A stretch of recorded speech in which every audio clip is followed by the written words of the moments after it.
Hey everybody, Unstable Gamer here, and welcome back to Marvel Snap. Today we're going to be talking about the latest update that just came out yesterday. Is it more bad than good? We're going to talk about it. There's some really good stuff, and there's some not so good stuff. So we're going to go ahead and jump right into that. But first, before we do, if you're just now finding this channel and you want to stay up to date with this and other games, consider hitting that subscribe button so you don't miss out.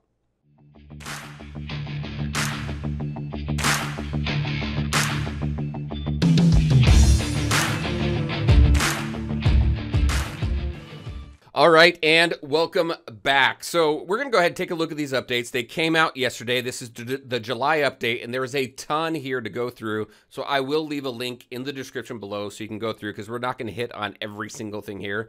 But there's a lot here, so you'll probably want to spend some time going through all the information. Also, just to kind of address a question that I've been getting, just kind of people are curious why I'm not putting out like deck builds, things like that. Typically when a game is in beta, a lot of what I like to do is just put update videos out, what's going on. There's a lot of card changes. You'll see there's quite a few card changes here as well. So when that happens, it changes up deck building. And so by putting that out and then have to put an update out and do that multiple times for like just even one deck, I'd rather kind of just focus on updates, do some gameplay from time to time. I do Twitch on the weekends as well, so definitely keep an eye out for that. Join me as we play the game, learn it, kind of, especially when these updates happen. Kind of got to go through, retune the decks a little bit sometimes, depending on the types of decks you have and the types of changes that are happening with the cards. So that's the reason for that. A lot of updates, so I'll definitely stay focused on that up and until launch, and then as we go forward. So let's just go ahead and jump into this right now.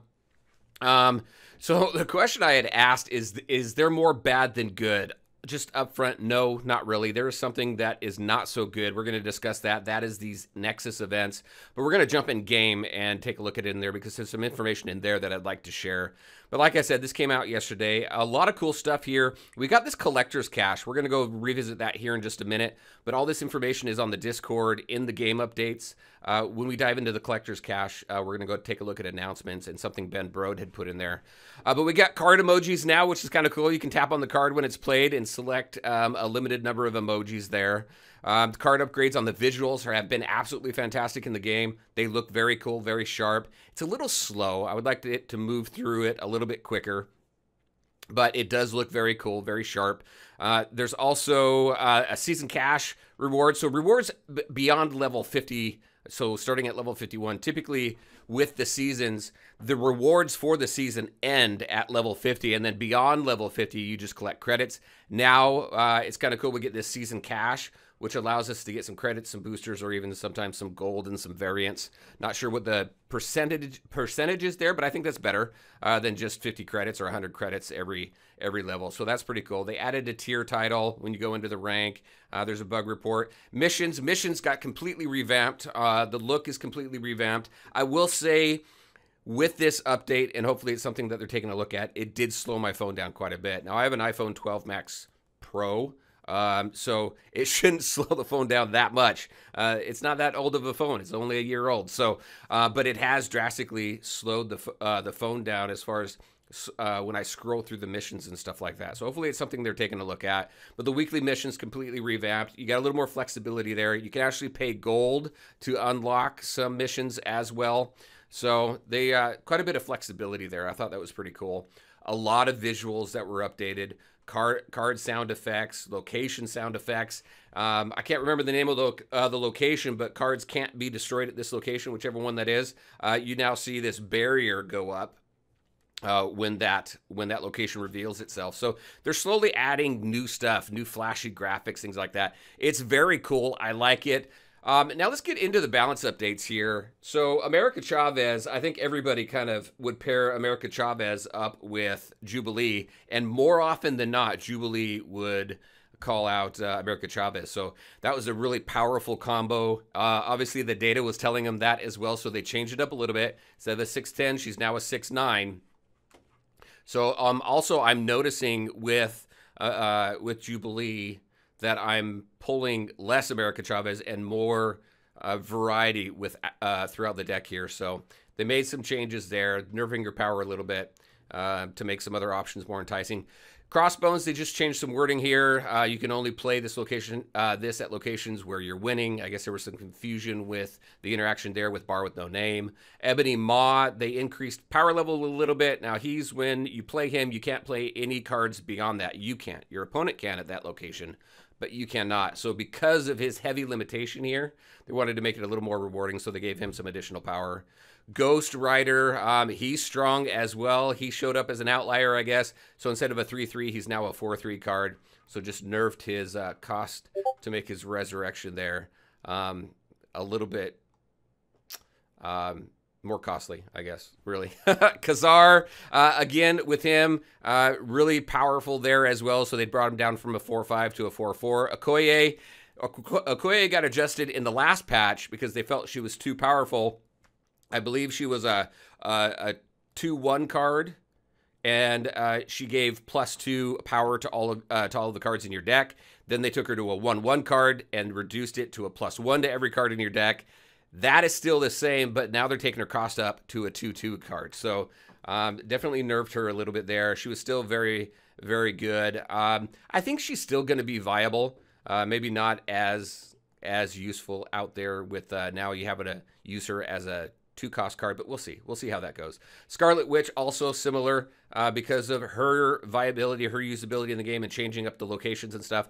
They took her from a 1/2 to a 2/3, so gave her a little bit more power, but made her a little more costly as well. Scorpion, they brought him down a little bit, felt that he needed a little bit of a buff, so he went from a 3/3 to a 2/2.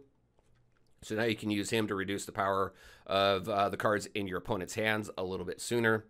Strong guy, same thing with him. He was a 2/3, really powerful early on, could get him out there. Now he's a 4/4 card, so they did buff up his power, but they increased his cost by 50% as well. So not 50%, by 100%. So he went from a 2 to a 4.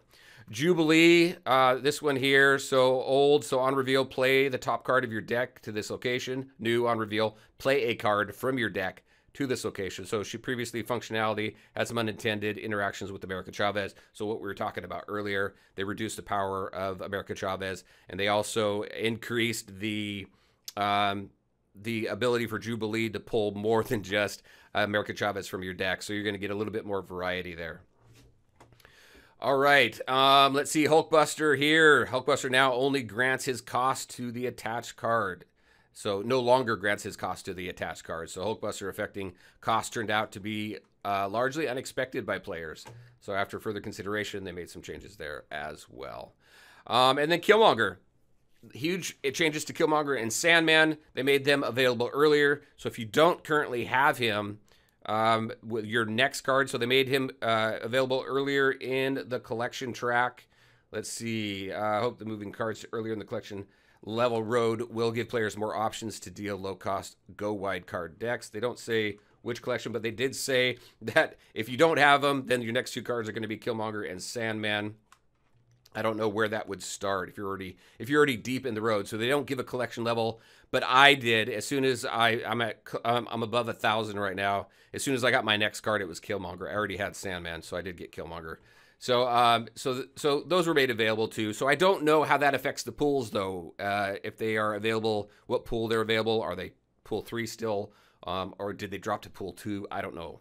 Not sure on that one. And then some general updates here. Thor can now appear from effects that add random cards such as Agent 13 and Expansion. So that was added in there, plus some additional bug fixes throughout, as well as some known issues that they're working on. So a lot of stuff they're going through. Not some pretty significant card changes, I feel, but a huge overhaul to the UI, into the graphics, and things like that. So let's go ahead. Let's go back to the collector's caches. And this is something that Ben had put out. So this really impacts the players past 1,000. It starts at 500, but as you got further and further into your collection track, it was taking longer and longer to get cards. And it was they did say here part of it's looking into the future, knowing it will be a long way until you unlock your next new card, and it gets really rough past collection level 1,500, where every new card takes 96 collection levels to earn. So that's been greatly reduced. Now we have, starting at collection level 500, you have these collector's caches where you have a 50% chance to get a card. The other 50% chance comes in the form of gold, credits, or boosters. And then once you get above at collection level 1,000, you get collector's reserve, which there's a 25% chance to get a new card, and then a 25% chance to earn a new cosmetic, like a variant or avatar or something like that. So they really buffed up how quick you can build up your decks. I do know, as I was working through some recent upgrades, I was kind of taking in all the new graphical updates and things like that. I got quite a few new cards from these collectors reserves. So I'm curious everybody's thought on that and kind of what you're seeing, because from what I've seen so far and some feedback that I've heard, we're getting cards much more frequently, which is nice. So overall, I think the good definitely outweighs the bad. Really, the only bad here, in my opinion, is the Nexus events. So we're going to move on over into the game, and I'm going to open that up and show you what these Nexus events are and share some information with you and my thoughts on that. So give me just a second, and I'll see you over there in a minute. All right, and here we are. So just to kind of show you the missions here, I'll flip on over to missions, and you can see way different look. You have the 2-mission refill there. They'll refill, 2 missions will refill in 2 hours and 43 minutes. We can refill now if we want for 120 gold. I don't recommend that. At least for now, I suggest saving the gold for Nexus. And I'm not even going to call Nexus an event, because I have some frustration with that. When they were talking about Nexus events, I was expecting us to have like a PvE type event. You go in there and you play some cards, and you earn cards while playing against, I don't know, PvE opponents or things like that. I was expecting some sort of play style with Nexus events. It just, when you call it an event, that's kind of what you gravitate towards. But what ended up happening is this right here, over in the shop. This is the Nexus event. It's this test your might. You're spending either 180 gold in order to unlock one. Unlock, I'm gonna call them a loot box, to unlock 1 loot box, or you can pay 1,800 gold to unlock 10 loot boxes. This is essentially a gacha system, a summoning system, and you have an opportunity to get a whole bunch of different types of things, some cool stuff, but the rate at which you get it is so low. I know there's some calculations and stuff out there. You got to spend like $400 to $500 if you want to get everything in there. Now, I don't think it would be such a major issue if it was just all cosmetic stuff. But when they're locking cards, actual cards, like the Mighty Thor, behind this Nexus event, then that's where I have some concern. Now, I hear that after a while, the cards that are in the Nexus event will be available in the regular collection track later on. Don't have too many details on that. I heard someone throw out 8 weeks, and then these cards will be in the collection track. But as often as these are going to be coming out, they're supposed to be coming out, I think twice a month, these Nexus events. And you're going to be spending a lot of gold. This is where a lot of whales will spend a lot of money on to collect all the flashy cosmetic stuff, as well as the brand new cards. Some of these cards are pretty impactful, like the Mighty Thor right here, Jane Foster. Draw all cards with that cost 0 from your deck. Now that's a powerful card when you pair it up with like a Mr. Negative deck, and you can swap that. You got a lot of 0 cost cards there. So this is what the Nexus event is, and I guess that's where my frustration is with this, is because it's not an event, it's a loot box, and you're just spending gold on it. So take that for what it is. I did spend all of my gold. I had around 4,000 gold, and I did not unlock Jane Foster through all of that. I should have actually opened 10 at a time, but I opened 1 at a time just to kind of see what it looked like. They said guaranteed 4-star reward every 10 open. I'm going to go into that just a little bit more over here. So let me go into this, and let's go into Nexus event right here. So there's a lot of information in the game right here for the Nexus event. The super rare cards and then the rare cards. Really, there's really 2 rarities, and the 4-star, I believe, is just talking about rares. And there's commons, I guess, as well. But you got some cool stuff, some cool variants right there. There's Destroyer right there. You got some cool stuff. He looks pretty cool there. I did unlock a new avatar. That Mantis one is really cool as well. Let's see. I did get him. There's some additional avatars there. I got the rocket one, which I thought was cool, and that Jane, the top far right one, that was pretty cool. Let's go ahead and go into the details. You got some rules, you got some super rare rewards, but really what I want to go down to is this right here. So when we take a look at the super rare, you have a 1.5% chance, guaranteed at 50 opens, you're going to get there. So at least 50 opens, right? So that's going to be, well, 1,800 times 5, because that's 10 at a time there. So that's a lot. That is a ton of gold there, but you're guaranteed one of those after 50 opens. So it's 1.5% there. The rares here, this is what I assume they're calling the 4 stars. So you have a 9.5% chance to collect one of these rares. And then you have the commons, and the commons is just credits and boosters right there. So I really wanted to outline that so you could see kind of where the percentages lie and how it falls.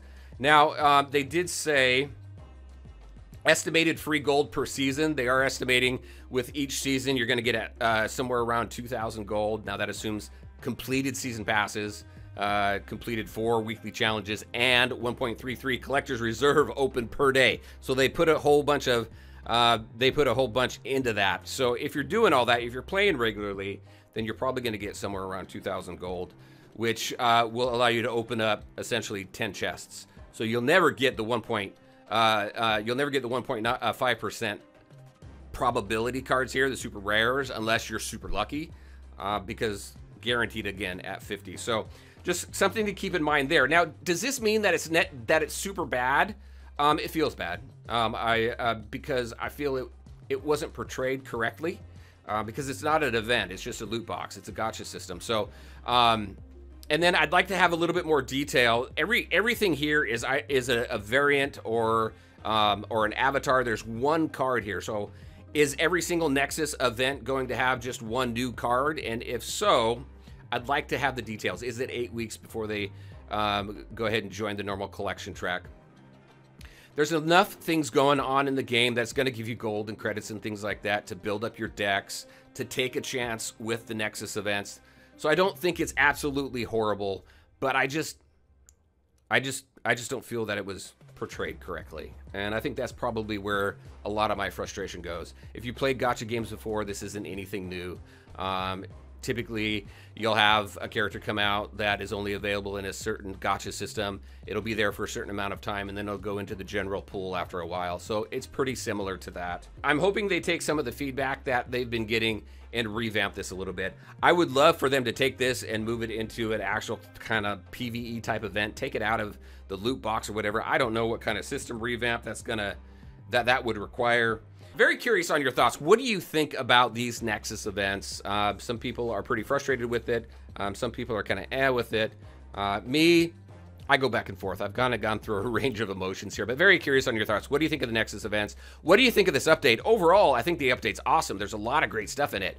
I just think they need to take and tweak these Nexus events. Now, one thing that I'm very encouraged on about this game and about the developers is that they've taken a lot of feedback and they've made some very quick changes. I mean, to implement changes from one month to the next based on feedback and data that they're collecting, being able to do that, I think, is fantastic. They're very engaged in the community. So I'm very encouraged as far as the future of this game and them taking feedback into reasonable consideration and implementing what they can. So very interested to kind of see how this continues to evolve before global launch. That is what I had for you. As always, I want to thank you all for taking the time to watch the video. If you liked it, make sure to hit that like button and share your thoughts and questions in the comment section below.